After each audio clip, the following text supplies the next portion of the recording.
সেটা তো কখনো হতে পারে না, কারণ আমি তো সব কিছু হারিয়েছি, আর আমার নিজের জীবনটাও তো আমি জানি। এরাই তো বারবার আমাকে হত্যার চেষ্টা করেছে, বারবার হত্যার চেষ্টা করেছে। এখন রাখে আল্লাহ, মারে কে? আল্লাহ বারবার আমাকে বাঁচিয়েছে। আমি সবসময় বলছি যে নিশ্চয়ই আল্লাহ কোনো কাজ আমাকে দিয়েছে, সেই কাজটুকু সম্পন্ন না হলে আল্লাহই আমাকে রক্ষা করবে। আবার সেই সাহস নিয়ে তো আমি কাজ করে গেছি। তো ওই রকম গ্রেনেড হামলা বা ওই রকম বিশাল বোমা, সরাসরি গুলি, এটা দেখার পরে কতজন নামতে পারে? আমি তো কখনো ভয়ও পাইনি, পরোয়া করিনি যে আমাকে এই দেশের মানুষের জন্য কাজ করতে হবে, মানুষের জীবন মান উন্নত করতে হবে, এবং আমি দাবি করতে পারি সেটা করেছি।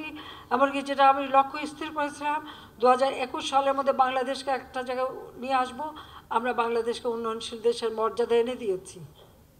আজকে সারা বিশ্বব্যাপী বাংলাদেশের যে ভাবমূর্তিটা, এই মিথ্যা অপপ্রচার চালিয়ে চালিয়ে আর এই সমস্ত জঙ্গিবাদী ঘটনা ঘটিয়ে আজকে সেই মান সম্মান সব নষ্ট করে দিচ্ছে। তো এটার বিচার আমি জনগণের কাছেই দিচ্ছি,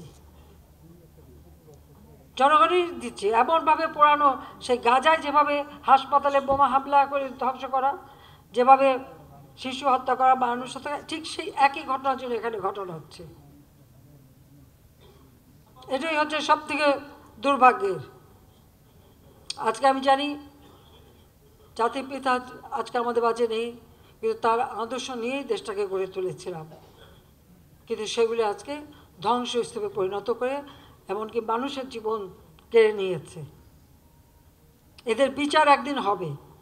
এই জন্য আমি আন্তর্জাতিকভাবেই চাই যেটাকে তদন্ত হোক এবং সুষ্ঠু বিচার হোক, কারণ বারবার আমাদের উপরেই তো হামলা হয়, আমাদেরই তো লাশ পড়ে। কাজে জঙ্গিবাদ সন্ত্রাসের স্থান বাংলাদেশে হতে পারে না। আর এদের মূল শক্তি যে ওই জামাতে ইসলামী এবং শিবির,